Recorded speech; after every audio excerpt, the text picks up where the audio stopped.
নমস্কার। নাগরিক মনে সবাইকে স্বাগত। একবিংশ শতাব্দীতে এখনও কি সাদা কালো এগুলো নিয়ে এখনও সমাজে কথা চলে? সমাজ কি এখনও বর্ণ জাত থেকে উঠে আসলো না? কালো হওয়া কি অপরাধ?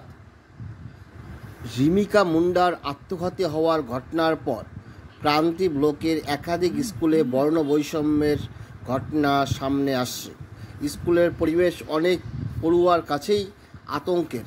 কখনো সহপাঠী, কখনো উঁচু ক্লাসের দাদা দিদিদের কাছে কটূক্তির শিকার হয়ে একাধিক পড়ুয়া মানসিক অবসাদে ভুগছে। শুধু তাই নয়, শিক্ষকদের দ্বারাও কটূক্তির শিকার হচ্ছে পড়ুয়ারা। স্কুল কর্তৃপক্ষকে অভিযোগ জানালেও খুব একটা গুরুত্ব দেওয়া হয় না বলে হতাশা আরও বাড়ছে।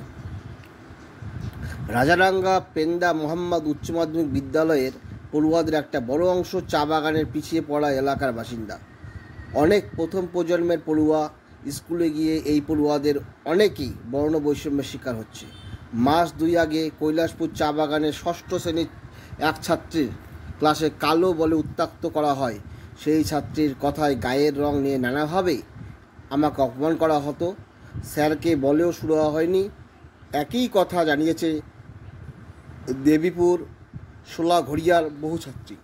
এই বিষয়ে জেলা বিদ্যালয় পরিদর্শক বালিকা গোলের সঙ্গে যোগাযোগ করা হলে তিনি বলেন, প্রধান শিক্ষকদের বিষয়টি নিয়ে সচেতনতামূলক কর্মসূচি করতে বলা হয়েছে। কাঠামবাড়ির এক পড়ুয়া পঞ্চম থেকে দশম শ্রেণী অবধি রাজারাঙ্গার স্কুলে পড়াশোনা করত। বর্তমানে সে অন্য স্কুলে দ্বাদশ শ্রেণীতে পড়ে। রিমিকার ঘটনার পর মুখ খুলতে সাহস পেয়েছে সে। সেই কিশোর বলল, স্কুলে যতক্ষণ থাকতাম কালো ভূত, আলকাতরা এইসব বলে অতিষ্ঠ করে তুলত। কত ডাকনাম দিয়েছে আমাকে। বাড়ি এসে কাটতাম। স্কুলে যাওয়ার কথা শুনলে আতঙ্কে থাকতাম। এখনও যদিও সেই সব গুরুত্ব দিই না। আর কিশোরের প্রশ্ন, গায়ের রং কালো হওয়া কি অপরাধ? সত্যিই তো, গায়ের রং কালো হওয়া কি অপরাধ? যারা সারাদিন মাঠে কাজ করে, যাদের পরিবেশ আবহাওয়াগত দিক থেকে তারা কালো হয়, তারা কি তাহলে সভ্য সমাজে মিশতে পারবে না? এদিকে এই ধরনের ঘটনায় বারবার প্রশ্নের মুখে ক্রান্তি ব্লকের স্কুলগুলির পরিবেশ।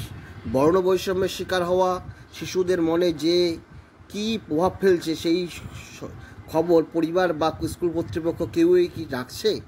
প্রশ্নের মুখে অভিভাবকদের ভূমিকাও। ক্রান্তির ব্লকের প্রতিটি হাই স্কুল নিয়ম করে মানসিক স্বাস্থ্য শিবির করা হয়, তবে সেটা পড়ুয়াদের উপর সেভাবে যে কার্যকরী দিচ্ছে না তা রিমিকার মৃত্যু প্রমাণ করে দিয়েছে। পড়ুয়াদের সঙ্গে যোগাযোগ রাখা এবং তাদের সমস্যার কথা মনোযোগ দিয়ে শোনা সহ একাধিক বিষয়ে শিক্ষকরা অগ্রণী ভূমিকা নিলে এই সমস্যা অনেকটাই কমানো যাবে বলে মনে করছেন। কিন্তু তার ঊর্ধ্বেও শুধু শিক্ষকদের দ্বারা এই সমস্যার সমাধান হবে না। সমাজের মধ্যে সুষ্ঠু আবহাওয়া তৈরি করতে হবে, তাহলেই সম্ভব। এটা সামগ্রিক সমস্যা। ক্রান্তি দেবীঝোড়া উচ্চ মাধ্যমিক বিদ্যালয়ের প্রধান শিক্ষক মকসুদ আলমের কথায়, আমরা স্কুলে নিয়মিত মানসিক স্বাস্থ্য নিয়ে কর্মসূচি করার চেষ্টা করি। কোনো বিষয়ে অভিযোগ পেলে গুরুত্ব দিয়ে বিবেচনা করি। সহপাঠীদের কাছ থেকে বর্ণ বৈষম্যের শিকার হওয়া রবি ওরাও নামে এক তরুণের বক্তব্য, রাজডাঙ্গা ও ওদলাবাড়ি স্কুলে পড়ার সময় সহপাঠীদের একাংশ গায়ের রং নিয়ে খোঁচা দিত। এখনও গায়ের রং দেখে অনেক কিছু বিচার করা হয়। এদিকে রিমিকার আত্মহত্যার মূলে তার পরিবার স্কুলের এক উঁচু ক্লাসের ছাত্রীকে দায়ী করেছে। তবে সেই ছাত্রীকে এখনও চিহ্নিত করতে পারেনি স্কুল কর্তৃপক্ষ। অভিভাবকদের বক্তব্য, ছাত্রীটিকে চিহ্নিত করে দ্রুত তার কাউন্সেলিংয়ের ব্যবস্থা করা হোক।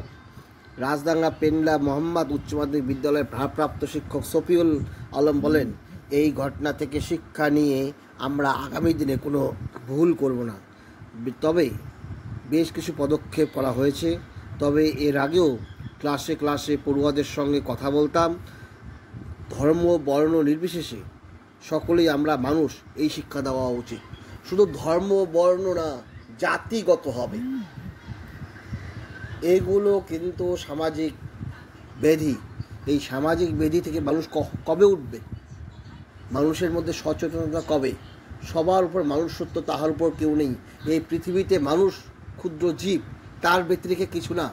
কিন্তু সমাজে স্বার্থান্বেষী সমাজ আমাদের চোখে বর্ণ, ধর্ম এবং জাত ভেদাভেদ ঢুকিয়ে দিয়েছে।